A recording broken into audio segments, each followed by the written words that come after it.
सहनावतु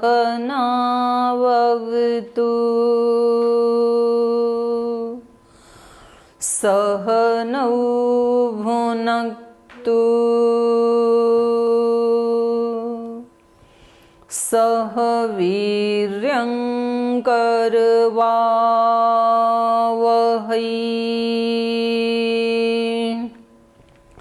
तेजस्विनावधीतमस्तु मा विद्विषावहै। ओम शांति शांति शांति।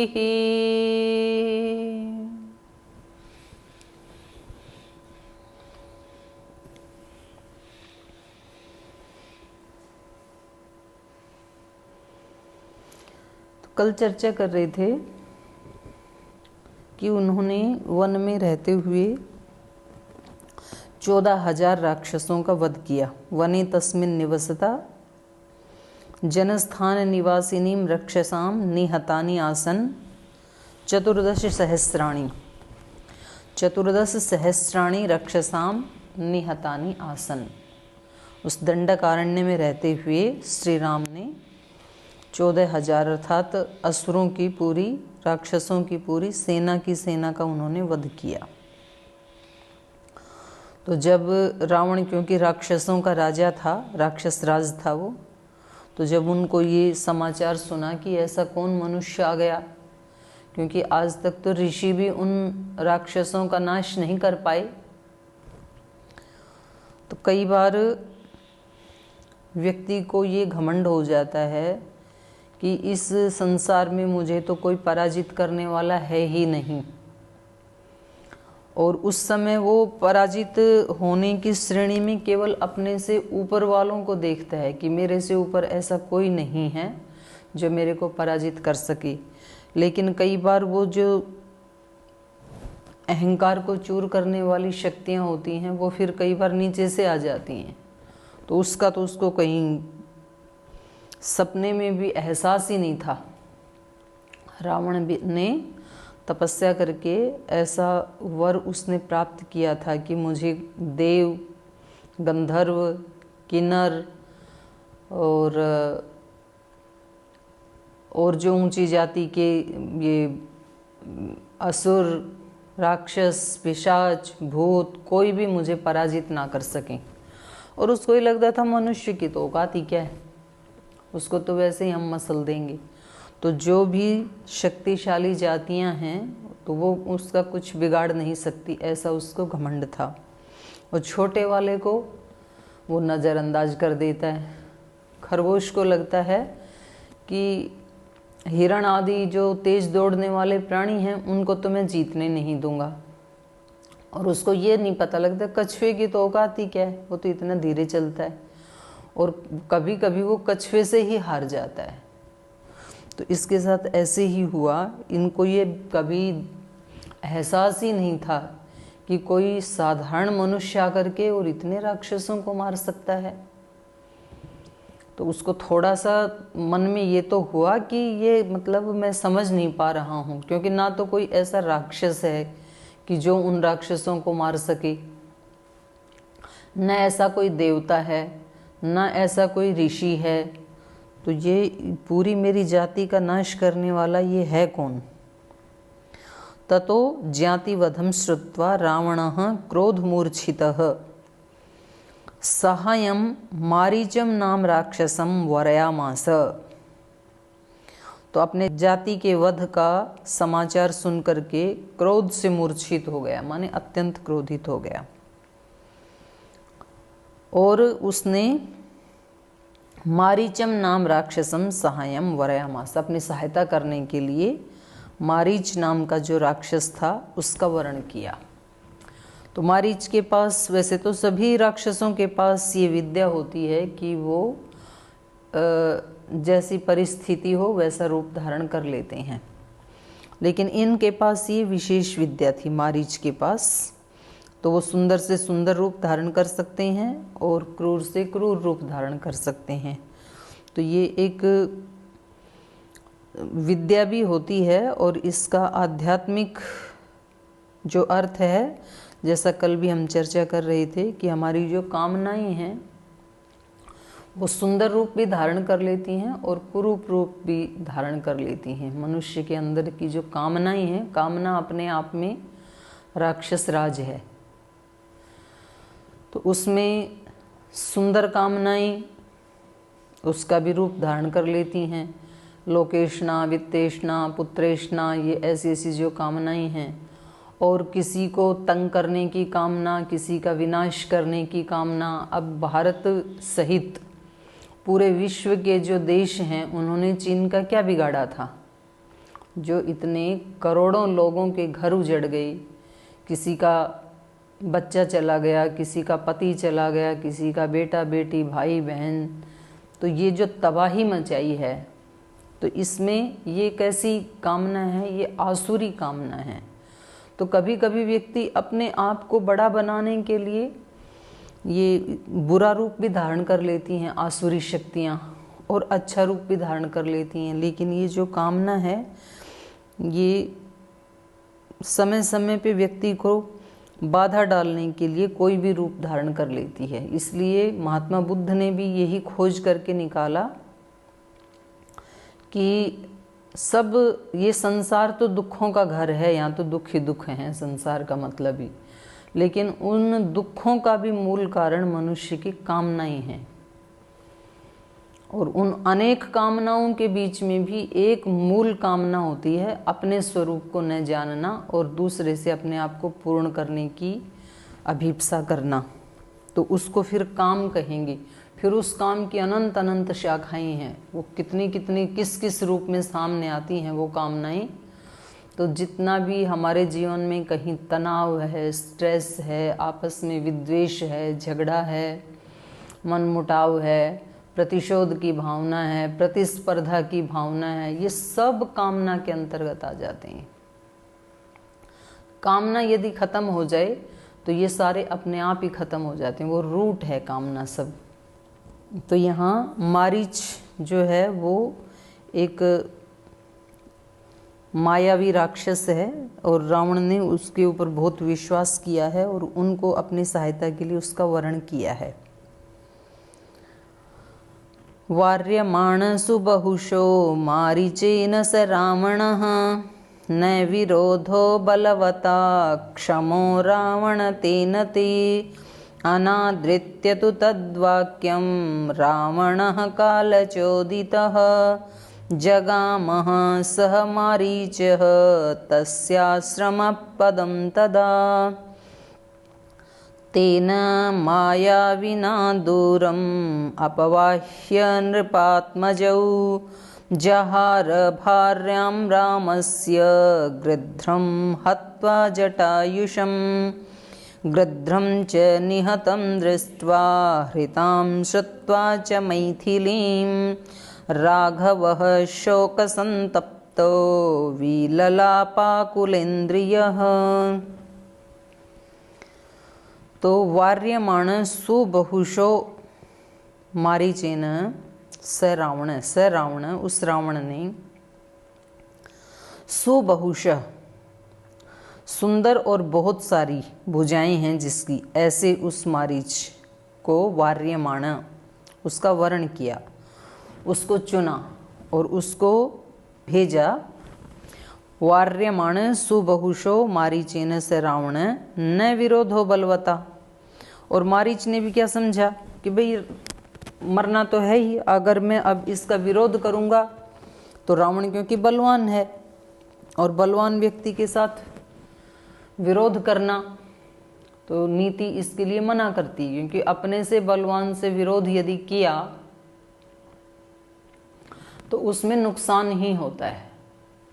हाँ, एक व्यक्ति क्योंकि बलवान कई दृष्टि से होते हैं, व्यक्ति कोई पद से बलवान होता है लोक में, किसी ऊंचे पद पे है, कोई राजनीतिक ऊंचे पद पे है, सामाजिक दृष्टि से ऊंचे पद पे है, प्रशासनिक दृष्टि से ऊंचे पद पे है, और उससे यदि किसी नीचे पद वाले ने वैर मोल ले लिया तो फिर उसका जीवन संकट में घिर जाएगा। कोई शारीरिक रूप से बलवान है और किसी दुबले पतले व्यक्ति ने उससे वैर मोल ले लिया तो फिर उसको दुख ही मिलेगा। कोई धन की दृष्टि से बहुत बलवान व्यक्ति है और किसी गरीब आदमी ने उसके साथ वैर मोल ले लिया, हानि उठानी पड़ेगी, क्योंकि वो कहीं भी मरवा देगा उसको।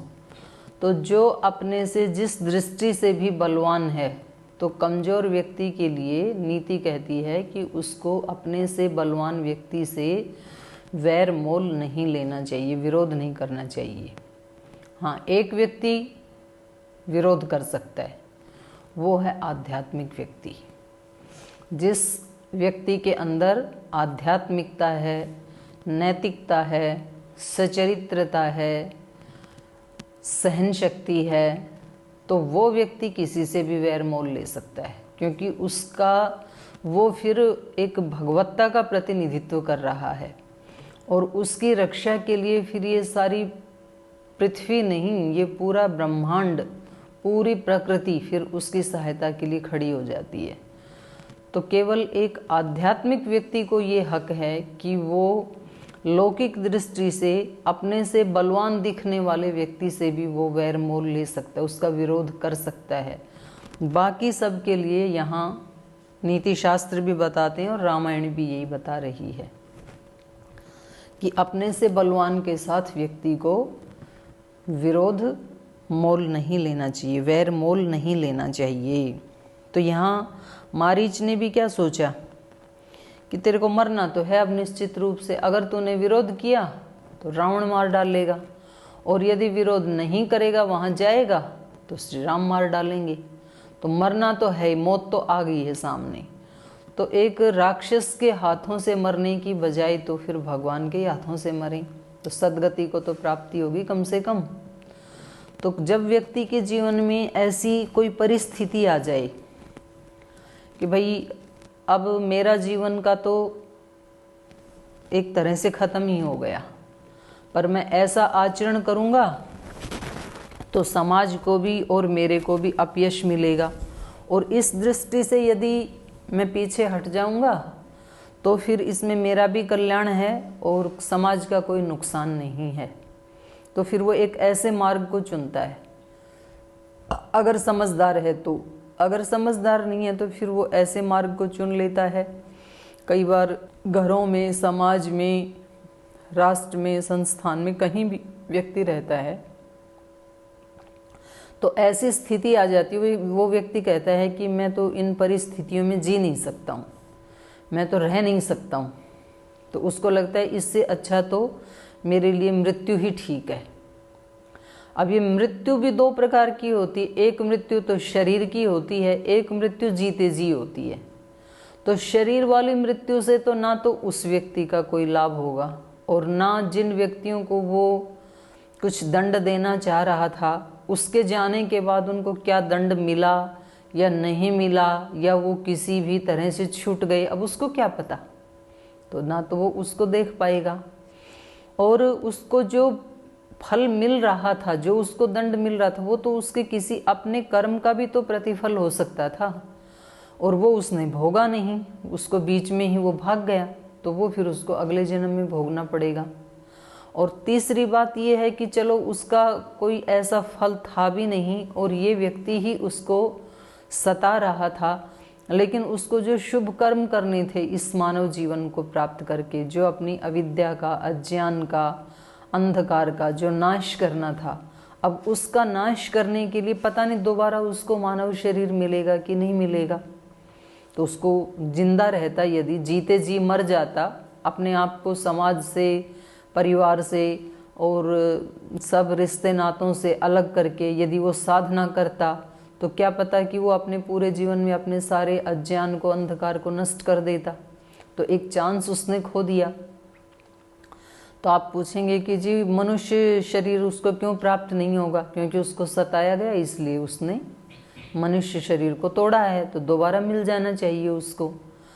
कोई व्यक्ति हमें किसी प्रयोजन के लिए कोई वस्तु देता है और हम उस प्रयोजन को पूरा किए बिना ही उसको तोड़ के डाल देते हैं, तो क्या पता है कि वो व्यक्ति दोबारा हमें वो वस्तु देगा कि नहीं देगा।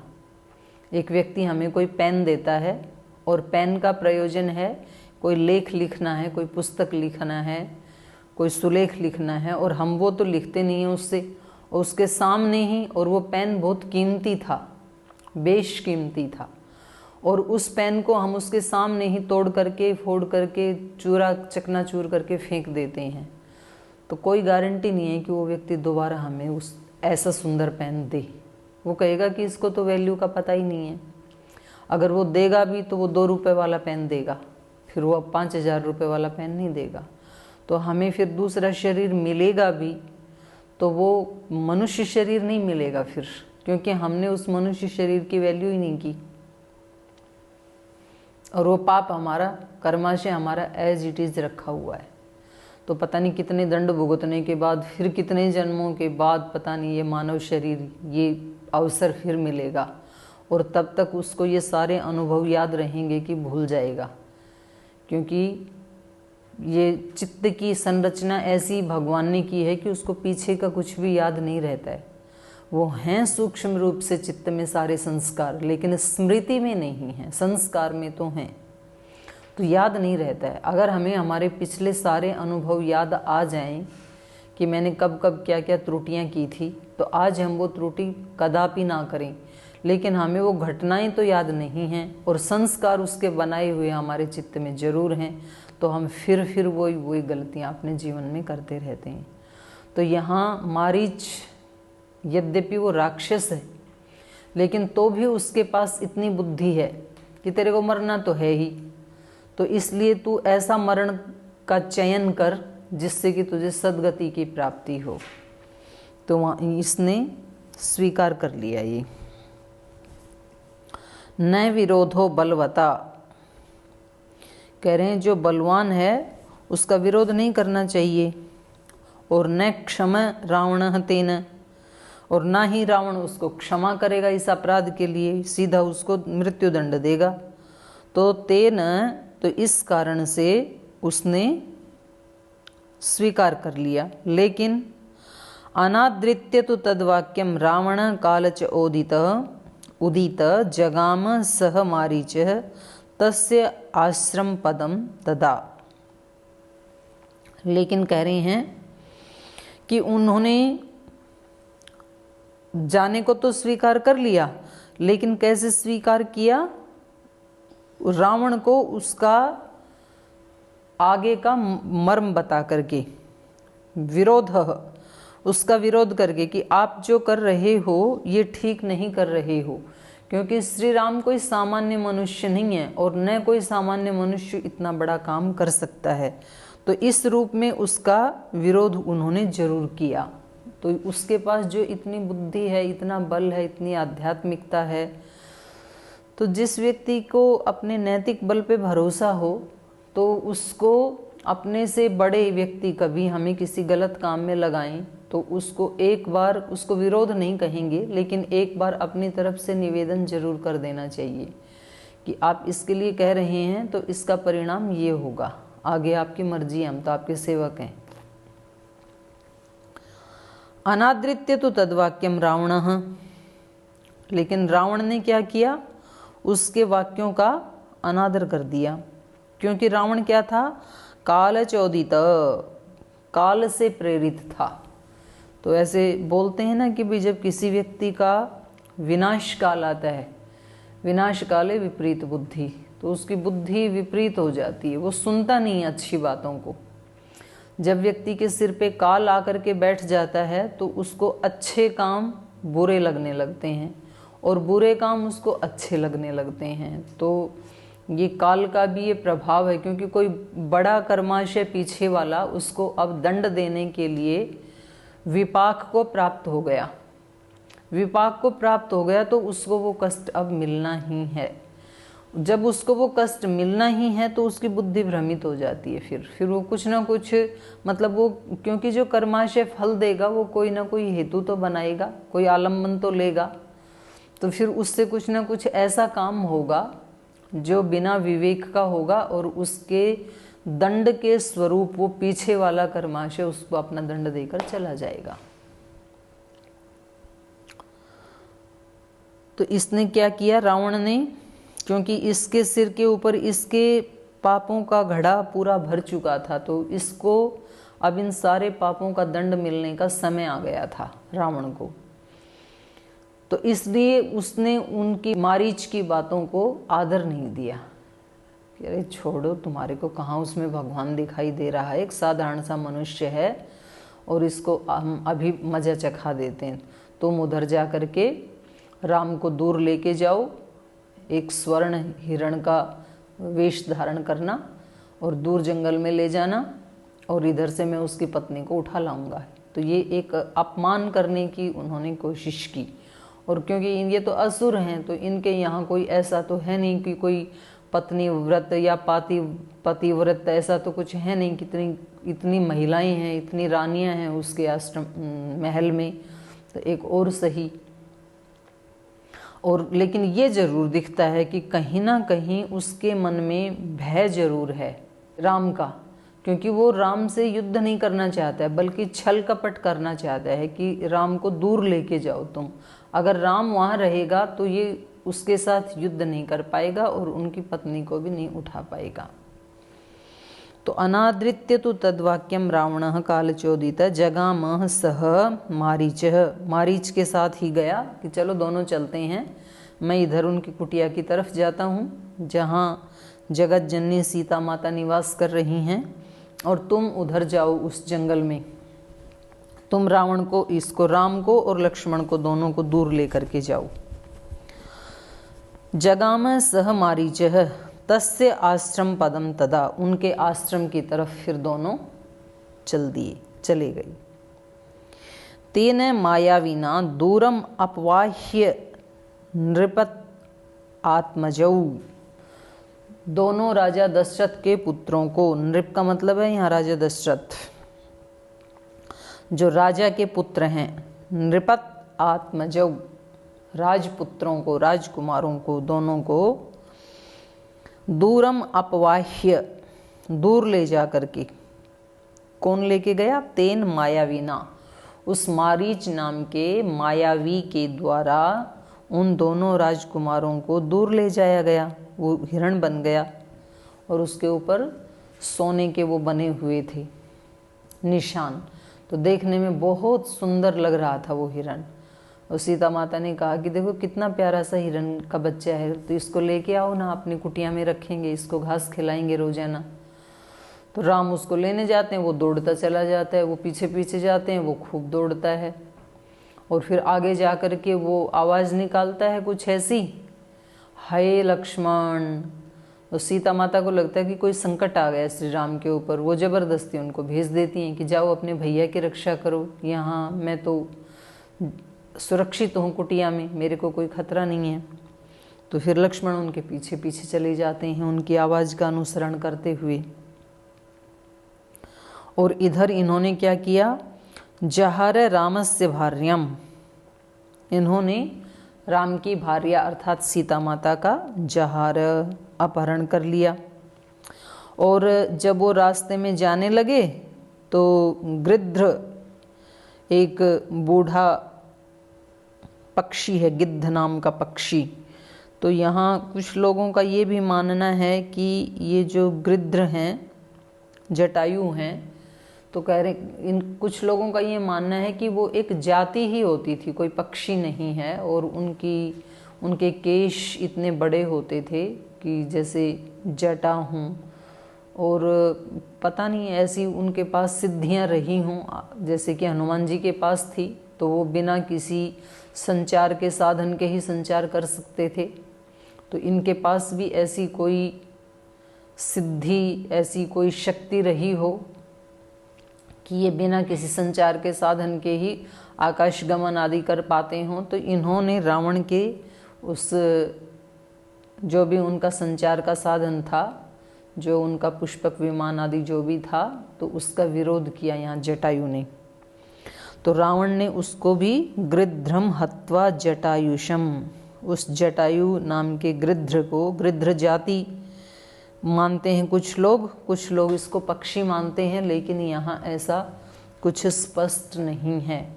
लेकिन तर्क से इतना समझ में आता है कि यहाँ ये कोई ऐसी जनजाति ही रही होगी दंडकारण्य में जो बहुत शक्तिशाली होगी और उनके पास हनुमान जी की तरह इस तरह की कोई सिद्धि रही होगी।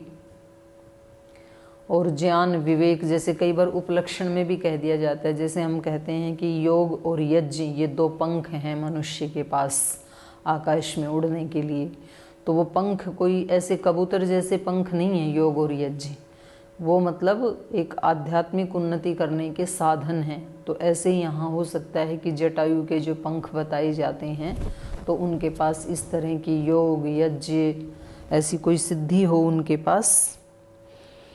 लेकिन यहाँ एक बात तो निश्चित रूप से पता चलता है कि उस समय सत्य की रक्षा करने का और असत्य का विरोध करने का एक साधारण मनुष्य में भी इस प्रकार की नैतिकता का प्रचलन था। आज की तरह नहीं था। आज तो ऐसे होता है कि बिल्कुल दिन दहाड़े किसी की भी बहन बेटी की इज्जत लूटी जाती है सामने और कोई व्यक्ति सामने नहीं आता है। वो जब किसी के हाथ में पिस्टल हो तो सब दूर से खड़े देखते रहते हैं। और उसी में नहीं, कभी कभी तो वो बस में चलते चलते, रेलगाड़ी में चलते चलते इस प्रकार की दुर्घटनाएं हो जाती हैं और इतने लोग वहाँ बैठे होते हैं। अगर वो सामूहिक रूप से उस बर्बरता का, उस असुरत्व का, उस राक्षसत्व का यदि विरोध करें तो किसकी मजाल है कि कोई इस प्रकार के भीड़ वाले स्थान के ऊपर और इतने जन समूह के बीच में, यहाँ तो ये अकेले हैं जटायु, लेकिन अकेले होते हुए भी जब वो देख रहा, और ये बहुत बलवान है, राक्षस राज है, कोई सामान्य व्यक्ति नहीं है। हम तो अपने सामने जिनको अपराध करता हुआ देखते हैं सामान्य लोग होते हैं, कोई उस समय कोई बहुत प्रतिष्ठित व्यक्ति तो नहीं है। और यदि प्रतिष्ठित व्यक्ति भी हो जिसके पास, अब रावण के पास धन का बल है, शरीर का बल है, विद्या का बल है, प्रतिष्ठा का बल है, पद का बल है, राजा है वो पूरी जाति का, ये सारे बल होने के बावजूद, और ये अकेले हैं जटायु, लेकिन तो भी ये असत्य का विरोध कर रहे हैं। तो ये सीखने जैसी बात है रामायण से कि कहीं भी हमारे सामने यदि कुछ अनुचित हो रहा हो तो उस समय अपने प्राणों की भी परवाह ना करके उस असत्य का हमें विरोध करना चाहिए।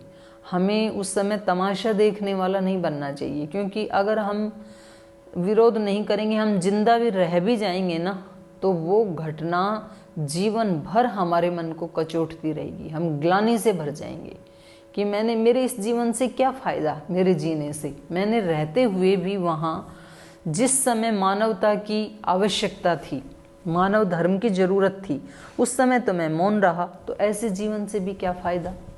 तो इसलिए पहले भी मेरे मन में ये आ रहा था और कई बार ऐसे आता है। और हमारे श्रद्धेय स्वामी सोमानंद जी महाराज जी भी ऐसे ही बोलते थे कि धुआंधार लंबी जिंदगी से उजाले की छोटी सी चांदनी जिंदगी भली होती है, जिसमें चांदनी मतलब प्रकाश हो, प्रकाश युक्त। अगर हम जल्दी भी चले जाएंगे, अब भगत सिंह इतनी छोटी उम्र में चले गए, जिनको भारत ही नहीं पूरी पृथ्वी के ऊपर जो कोई भी उनकी जीवनी को, उनके इतिहास को पढ़ेगा तो फक्र होगा कि भाई इतना प्रेम अपने देश के लिए। और उन्हीं की ही छोटी बहन कुलप्रीत कौर या कुछ उनका नाम है, उनका आज निधन हुआ है। वो 93 या 94 वर्ष की थी, किसी को पता भी नहीं। उनकी कितनी लंबी जिंदगी है और उनके भाई की कितनी छोटी जिंदगी थी।